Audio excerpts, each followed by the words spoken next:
The massive chamber of the Galactic Council stretched beyond what most species could see in a single glance. Representatives from thousands of worlds sat in their designated areas, their various forms creating a sea of colors and shapes that had gathered for another routine session.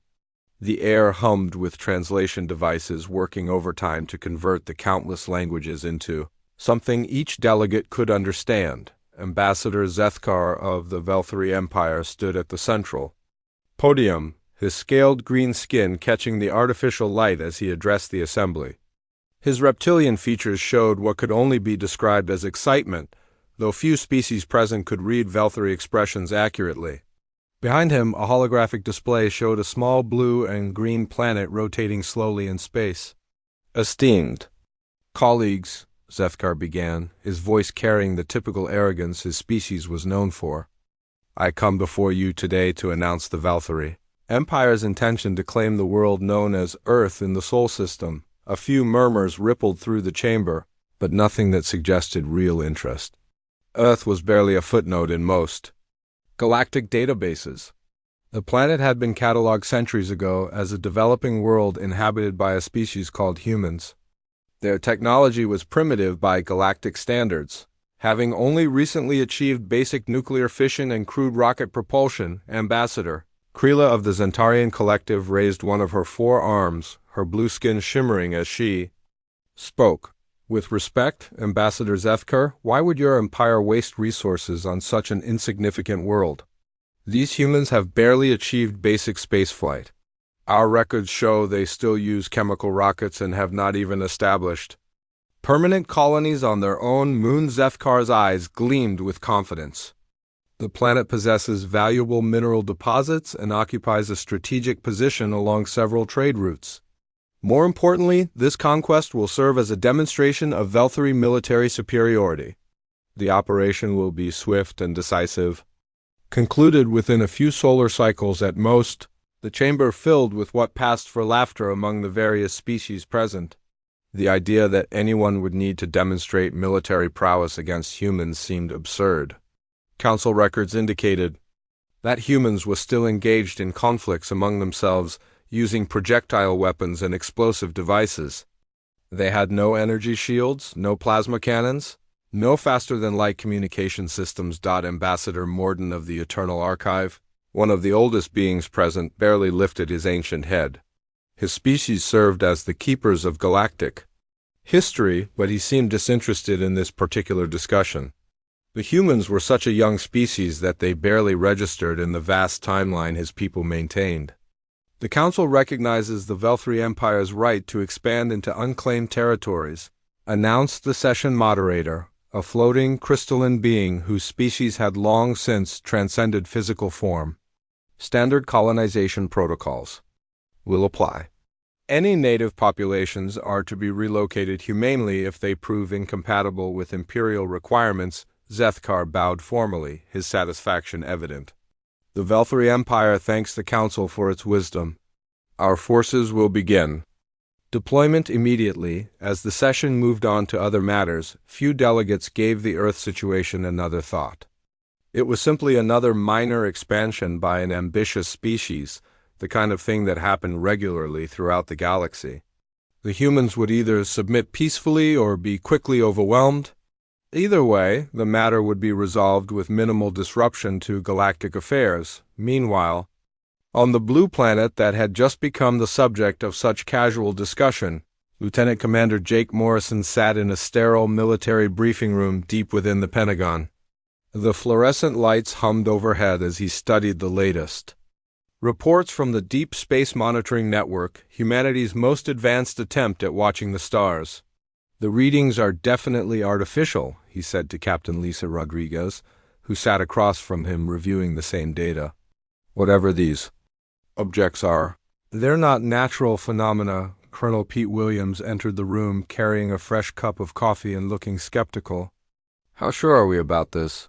"The system has given us false positives before." Lisa pointed to the screen showing wavelength patterns that had been detected at the edge of the solar system.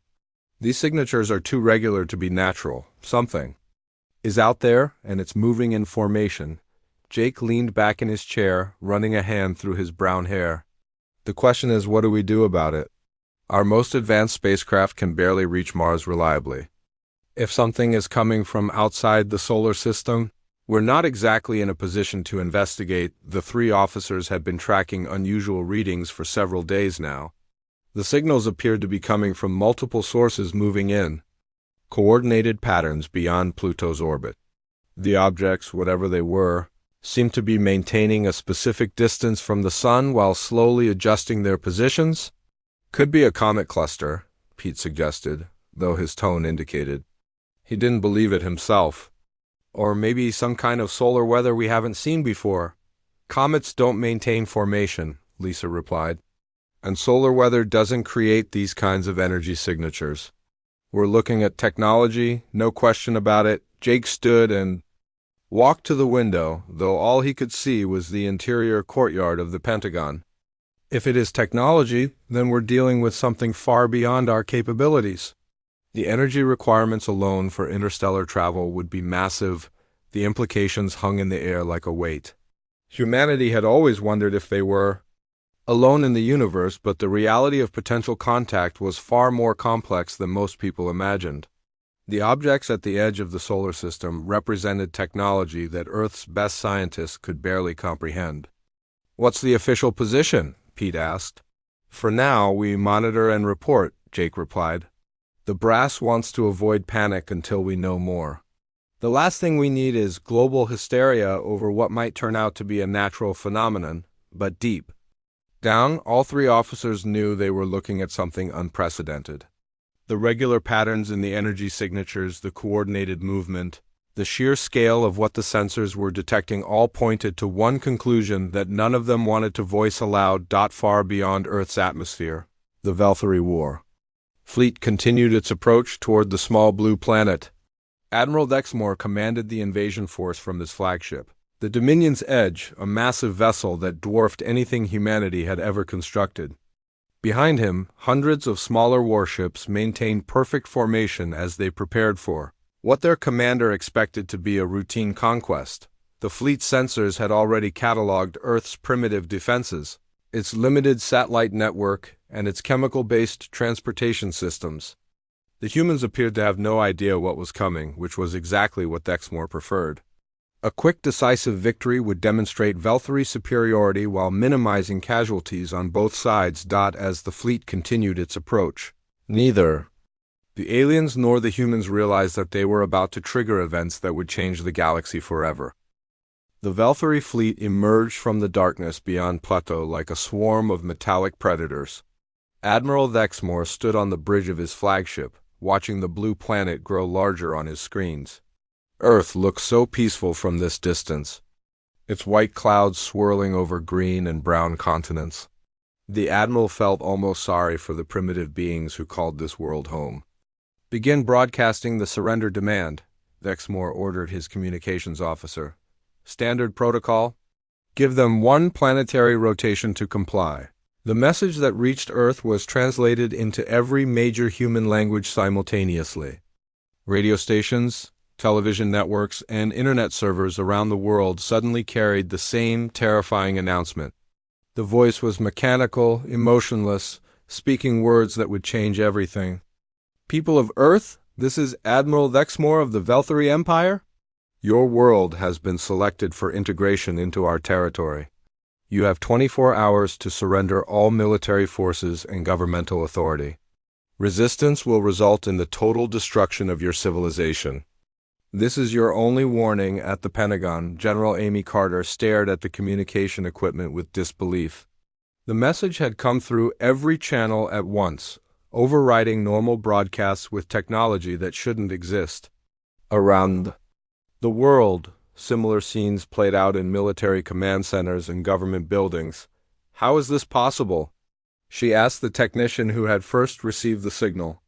"They're broadcasting on frequencies we didn't even know existed," the young man shook his head, his hands trembling as he adjusted the controls. "Ma'am, the signal is coming from everywhere at once. It's like they're using our own satellites against us, but better. Way better." President Harrison convened an emergency session within hours. World leaders connected through secure channels, their faces grim as they discussed options that all seemed hopeless. The objects at the edge of the solar system were no longer a mystery. They were warships, and they belonged to something far beyond human understanding. "What do we know about their capabilities?" asked the British Prime Minister, her voice tight with controlled fear. "Preliminary scans suggest energy weapons, advanced propulsion systems, and technology that's centuries ahead of ours," replied General Carter. "We're not equipped for this kind of conflict, but even as world leaders debated surrender, something unexpected was happening in military bases around the globe. Soldiers who had trained their entire lives for combat were not discussing capitulation. They were cleaning weapons, checking equipment, and preparing for war. Colonel Sam Turner addressed his troops at Fort Bragg with words that would echo through history. "I don't care if they're from another galaxy. They want to take our world. They're going to have to fight for it." Every inch, every city, every street, the Valkyrie began their assault at dawn in major population centers. Their ships descended through Earth's atmosphere like falling stars, energy beams lancing down to destroy military installations and communication networks. The attack was methodical, precise, designed to cripple human resistance before it could organize. But the aliens quickly discovered that humans didn't organize resistance the way their databases predicted. Instead of centralizing command structures, human forces scattered into smaller units. Instead of fighting conventional battles, they disappeared into cities, forests, and underground tunnels. Sergeant Danny Walsh crouched behind the rubble of what had been a New York skyscraper, watching alien ground forces advance through the streets. The creatures were tall, reptilian, covered in advanced armor that seemed to deflect most human weapons. They moved with mechanical precision, following patterns that suggested they expected minimal opposition. "They're not ready for this," Danny whispered to Private Kelly Jones, who was setting up an improvised explosive device using materials from a construction site. "Look at how they move." "They expect us to line up and surrender." Kelly grinned despite the circumstances. "Well, they're about to learn different." The explosion that followed took out an entire Valkyrie squad and damaged one of their armored vehicles. But more importantly, it announced to the invaders that humanity would not submit quietly. Similar scenes played out in cities across the globe as human forces began adapting to their enemies' tactics. Back at the Galactic Council, the initial report suggested everything was proceeding normally. Ambassador Zethkar received updates from his military commanders with satisfaction. The human cities were being occupied, their primitive governments were collapsing, and organized resistance seemed minimal. But then the reports began to change. Valkyrie forces were encountering unexpected difficulties. The humans were using tactics that didn't appear in any military database. They fought with a ferocity that bordered on insanity, using improvised weapons and strategies that seemed to come from nowhere. "They're using their own destroyed buildings as cover," reported Ground Commander Vextai during a communication with the fleet. "They turn every pile of rubble into a fortification. When we clear one area, they attack from another direction." Admiral Vexmore frowned at the report. "How are their primitive weapons penetrating our armor?" "They're not using their weapons the way we expected," Vextai replied. "They're modifying them, combining them with industrial chemicals and construction materials. Some of their attacks are barely recognizable as weapons at all." Meanwhile, Dr. Helen Brooks worked frantically in an underground laboratory beneath the CDC in Atlanta. As a xenobiologist, she had been studying the alien communication signals, trying to understand how their technology worked. But what she discovered was far more disturbing than advanced alien science. "The stress response is off the charts," she reported to her research team.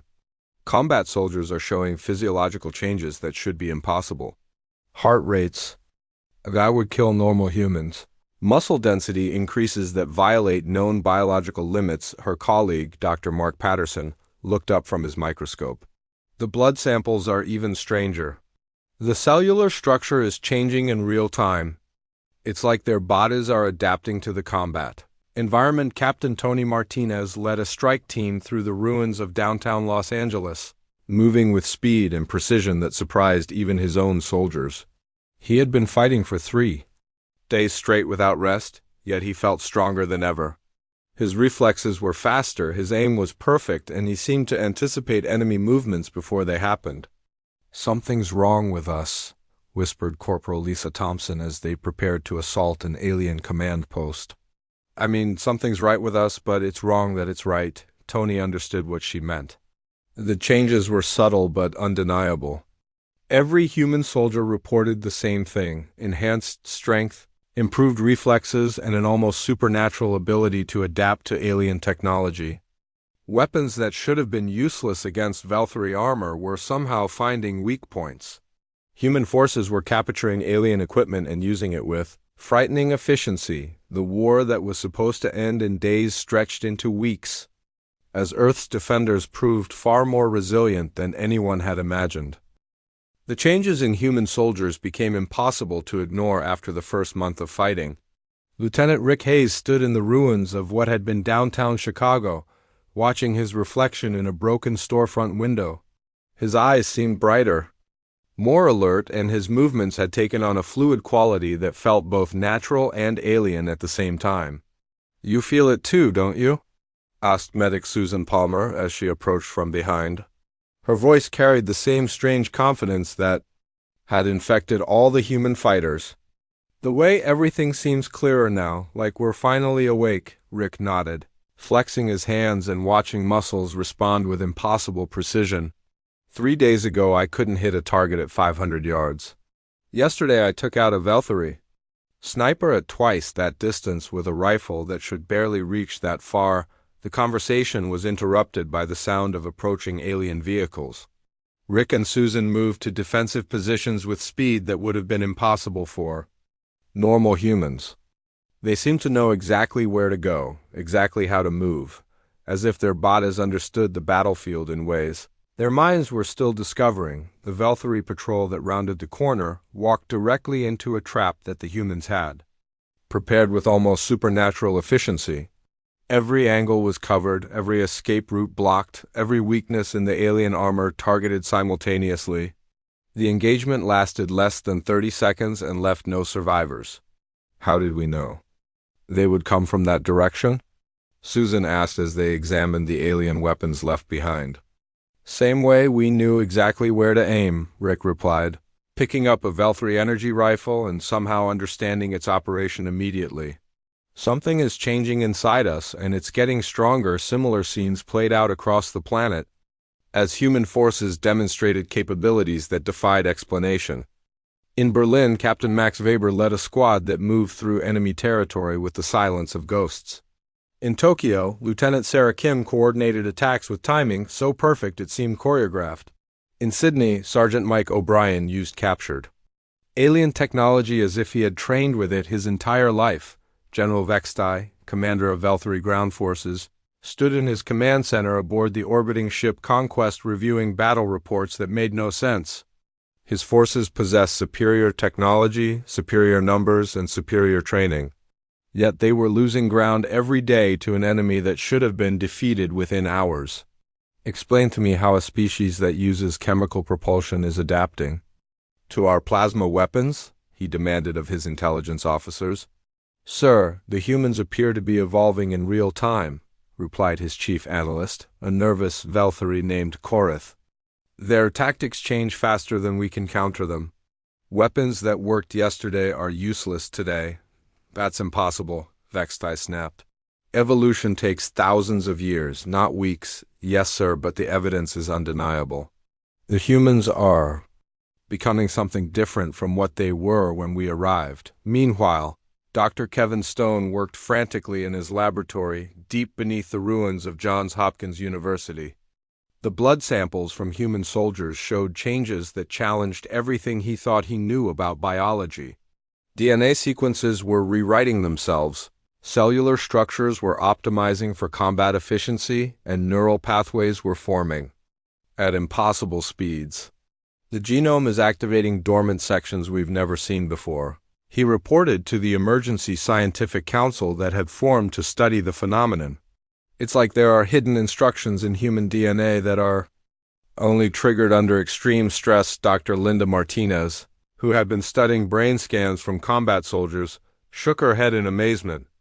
The neural activity is off the charts. They're processing information at rates that should cause seizures, but instead they're becoming more efficient. What are you saying? Asked Dr. Stone. I'm saying the human brain is redesigning itself for war, and it's happening faster than should be possible at the Galactic Council.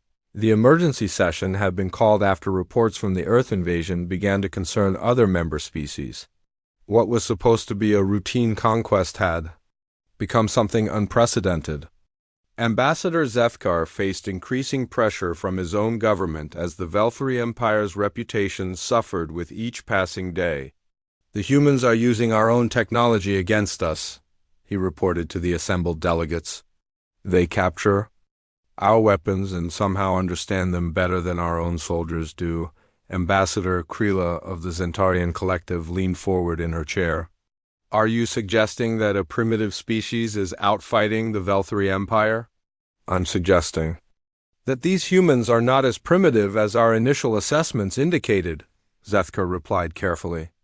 They demonstrate learning capabilities that exceed any species in our databases. The ancient Ambassador Morden of the Eternal Archive remained silent, but his expression had changed from disinterest to something approaching concern. He had seen the combat recordings, had studied the human adaptation patterns, and was beginning to remember things from the deep archives that had been forgotten for millennia. Back on Earth, Major Claire Foster coordinated the defense of what remained of London with efficiency that surprised even her own commanders. Human forces had not only stopped the alien advance but had begun pushing them back. Every day brought new tactics, new weapons, new capabilities that seemed to emerge from nowhere. We're not just fighting them anymore, she observed to her communications. Officer, we're hunting them. The truth of her words became evident as human forces began launching coordinated attacks against Velfari positions. The aliens, who had expected to face desperate defensive actions, found themselves dealing with aggressive, coordinated assaults that seemed to anticipate their every move. Commander Nathan Wells led a team that had successfully infiltrated a Velfari command vessel. The alien technology that should have been incomprehensible to human minds yielded its secrets with disturbing ease. Control systems responded to human touch, computer networks open to human access, and weapons systems activated for human operators. It's like this stuff was designed for us, whispered technician Amy Rodriguez as she accessed the ship's navigation system. The interfaces are almost intuitive. That's impossible, Nathan replied, but his words lacked conviction. Deep down, he was beginning to suspect that nothing about this situation was coincidental. The Velfari crew they had captured stared at the humans with something approaching terror. These were not the primitive beings their intelligence had described. These were something else entirely, something that understood their technology better than they did themselves. As the third month of the invasion began, it became clear that the war was not proceeding as anyone had expected. The humans were not just surviving, they were thriving, and with each passing day they became more dangerous than the day before. Dr. Jennifer Nash stared at the genetic sequences displayed on her computer screen with growing amazement and horror. Working with a team of scientists from around the world, she had been analyzing the DNA changes in human soldiers for months. What she had discovered challenged everything humanity thought they knew about themselves. These markers are artificial, she announced to her research team during their daily briefing. They're not natural mutations or evolutionary adaptations. Someone or something placed these sequences in human DNA deliberately. Dr. Andrew Clark, who had been studying tissue samples from enhanced soldiers, looked up from his microscope. That's impossible. The human genome has been mapped completely. We would have noticed artificial modifications, not if they were designed to remain dormant until activated by specific triggers, Jennifer replied, pointing to the complex patterns on her screen. Look at these activation sequences. They're incredibly sophisticated, far beyond anything we could create even today. The research team gathered around her workstation as she explained her findings. The DNA modifications weren't random changes caused by combat stress. They were carefully designed upgrades that had been waiting in human genetic code for thousands of years. The alien invasion had somehow triggered these dormant sequences, awakening capabilities that humanity never knew they possessed. "The question is who did this to us and why," said Dr. Maria Santos, the team's xenobiology expert. "These modifications show intelligence far beyond current human science." Meanwhile, at the Galactic Council, an emergency session had been called that would change everything. The ancient ambassador Morden of the Eternal Archive rose from his seat for the first time in decades, his aged form commanding attention from every delegate present. His species were the keepers of galactic history, and when they spoke, the galaxy listened. "Esteemed colleagues," Morden began, his voice carrying the weight of millennia, "I must share with you a truth that has been hidden in the deepest archives for over 50,000 years. The humans are not what they appear to be." The chamber fell silent as the ancient being continued.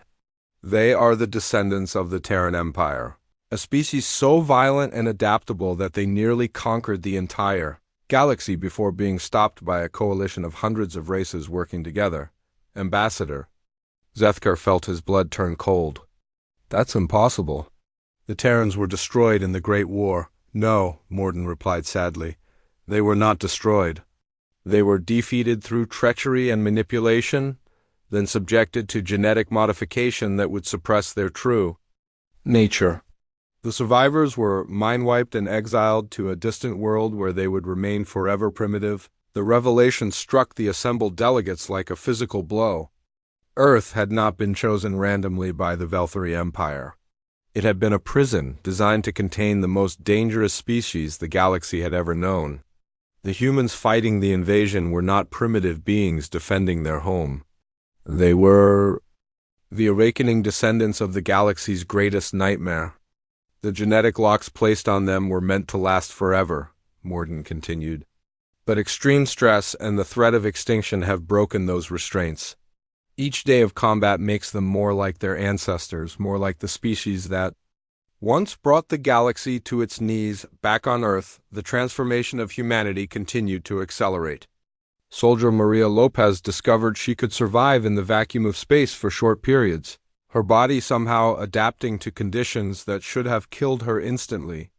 Engineer Bob Turner found that he could interface with any piece of technology simply by touching it.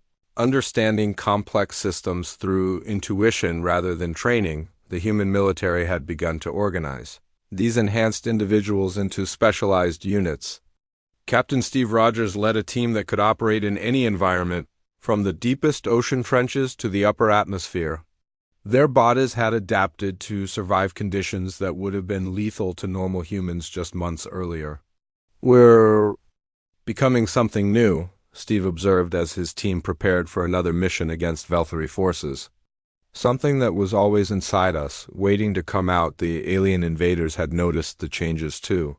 Fleet Admiral Korthax, who had taken command after Admiral Dexmer's death in a human raid, watched the battlefield reports with growing desperation. His forces were not just losing ground. They were being systematically hunted by an enemy that seemed to understand their technology better than they did. "How are they building ships faster than we can destroy them?" he demanded of his engineering staff. "Their industrial capacity was minimal when we arrived." "Sir, they're not building ships the way we understand construction," replied his chief engineer. "They're somehow manipulating matter at the molecular level, creating vessels that surpass our own technology." The human fleet that had begun to emerge from Earth's shipyards defied all known principles of engineering. Ships that should have taken years to construct were completed in weeks. Weapons that should have required massive power sources operated with impossible efficiency. The humans were not just adapting to alien technology. They were improving it in ways that shouldn't have been possible. Commander Kate Thompson stood on the bridge of the newly constructed human flagship, the Retribution, watching as Earth's defensive fleet prepared for its first major offensive operation.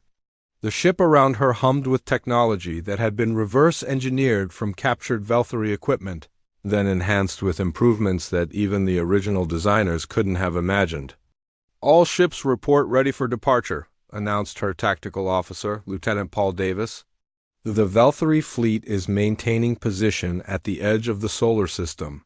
Then it's time to show them what happens when you threaten Earth," Kate replied, her voice carrying the same cold confidence that had infected all of humanity's defenders. The human fleet that emerged from Earth's atmosphere was unlike anything the galaxy had ever seen. Ships moved with impossible grace, their hulls gleaming with energy that seemed to bend light around them. Weapon systems that had been theoretical concepts just months earlier, now armed vessels that could challenge the most advanced alien technology. As the fleet approached the Valkyrie forces, Ambassador Morden's words echoed through the Galactic Council chambers. The sleeping giant had awakened, and the galaxy would never be the same again. The battle for the solar system lasted exactly 14 hours. The Valkyrie fleet, which had once seemed invincible, was systematically destroyed by human forces that fought with precision and ruthlessness that terrified even hardened alien veterans. Ships that had taken decades to construct were reduced to debris in minutes by weapons that seemed to anticipate every defensive measure. Admiral Kate Thompson watched from the bridge of the Retribution as the last Valkyrie vessel attempted to flee toward deep space. The alien ship was faster than anything humanity had possessed just months earlier, but the enhanced human crews tracked its movement with supernatural accuracy. A single shot from the Retribution's main cannon vaporized the fleeing vessel, ending the invasion that had begun with such confidence. "Send a message to the Galactic Council," Kate ordered her communications officer. "Tell them Earth is now under new management." The message that reached the council chambers was unlike anything they had ever received. Instead of the primitive radio signals they expected from humans, the transmission came through quantum channels that most species had not yet mastered. The voice that spoke was calm, measured, and carried an authority that made even the most powerful ambassadors uncomfortable. "Members of the Galactic Council," the message began. "This is Admiral Kate Thompson of the Earth Defense Force. The Valkyrie Empire has been removed from our solar system. We are now prepared to discuss Earth's new position in galactic affairs." The council chamber erupted in chaos as delegates realized the full implications of what they were hearing. The humans had not just survived the invasion. They had completely destroyed a major galactic power in less than a day. The species that had been dismissed as primitive just months earlier now commanded technology that surpassed anything in the known galaxy. Ambassador Zethkar, the sole surviving representative of the Valkyrie Empire, stood before the assembly with his people's formal surrender. His once proud species now existed only in scattered colonies and refugee camps, their military completely annihilated by the humans they had sought to conquer. "The Valkyrie Empire formally requests protection from the Galactic Council," he announced, his voice breaking with shame. "We have awakened something that threatens the stability of the entire galaxy." The irony was not lost on anyone present. The very species that had demanded the right to invade Earth now begged for salvation from its former victims. But the Council faced a problem that had no easy solution. The humans were not making requests. They were making demands. Dr. Rachel Green, Earth's newly appointed ambassador to the Galactic Council, presented humanity's terms with the same cold efficiency that had characterized their military campaign. She stood at the central podium where Zethkar had announced his invasion plans, but her presence commanded a respect that the Valkyrie had never achieved. "Earth requires immediate recognition as a major galactic power," she stated, her words translated instantly into thousands of languages. "We demand reparations from the Valkyrie Empire for the damage caused by their unprovoked attack. We also require assurances that no species will ever again threaten our world."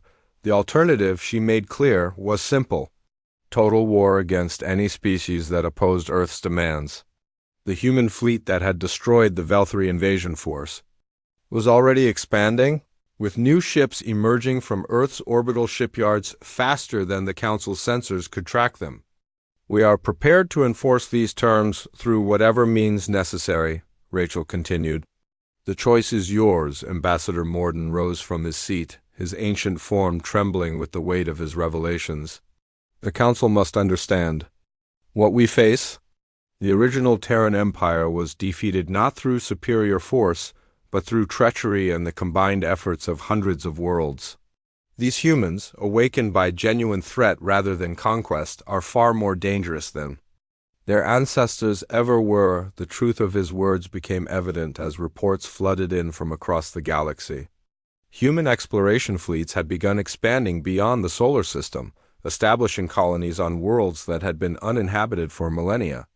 Every species they encountered was given the same choice the Velthari had offered Earth: submit or face destruction.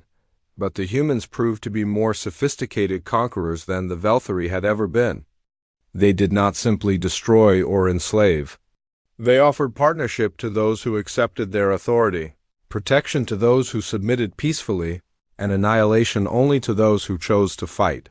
General Paul Davis oversaw the establishment of human colonies throughout former Velthari space, creating a new order that prioritized Earth's interests above all others.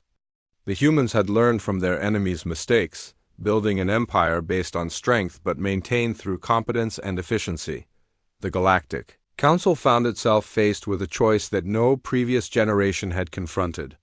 They could accept the new reality of human dominance and hope to find a place in the order Earth was creating, or they could attempt to resist and face the same fate as the Velthari Empire. Most chose submission. The few species that attempted resistance discovered that the humans had inherited more than just their ancestors' fighting ability. They had also inherited their strategic brilliance and their understanding of galactic politics. Resistance movements were infiltrated and destroyed before they could organize. Allied species were turned against each other through manipulation and calculated rewards. Ambassador Krila of the Zentarian Collective found herself negotiating trade agreements that heavily favored human interests, knowing that refusal would mean the destruction of her civilization. The humans had not conquered through brutality alone. They had conquered through the simple demonstration that opposing Earth carried consequences no species could afford to pay. The final session of the old Galactic Council took place 1 year after the Velthari invasion began. The chamber that had once hosted thousands of independent species now served as a forum for discussing Earth's latest directives. The humans had not dissolved the council. They had simply made it clear who was now in charge. Young recruits from various species trained under human instructors, learning to serve in the new galactic order. The humans had not sought to destroy other civilizations. They had sought to reshape them in ways that served Earth's interests. It was a more subtle form of conquest, but far more effective than simple military occupation. Ambassador Morden, now serving as Earth's chief historical advisor, reflected on the changes that had swept across the galaxy. The species that had once imprisoned humanity had learned too late that some cages are meant to protect the outside world from what lies within, not to confine the prisoner. The galaxy had awakened something that had been sleeping for 50,000 years, and that awakening had changed everything. Humanity had returned to the stars not as the primitive species they had pretended to be, but as the inheritors of an empire that had once ruled the galaxy. Earth's new motto, inscribed on every human vessel and repeated in every diplomatic communication, served as a reminder to all who encountered it. You chose to invade Earth. Learn from your mistake.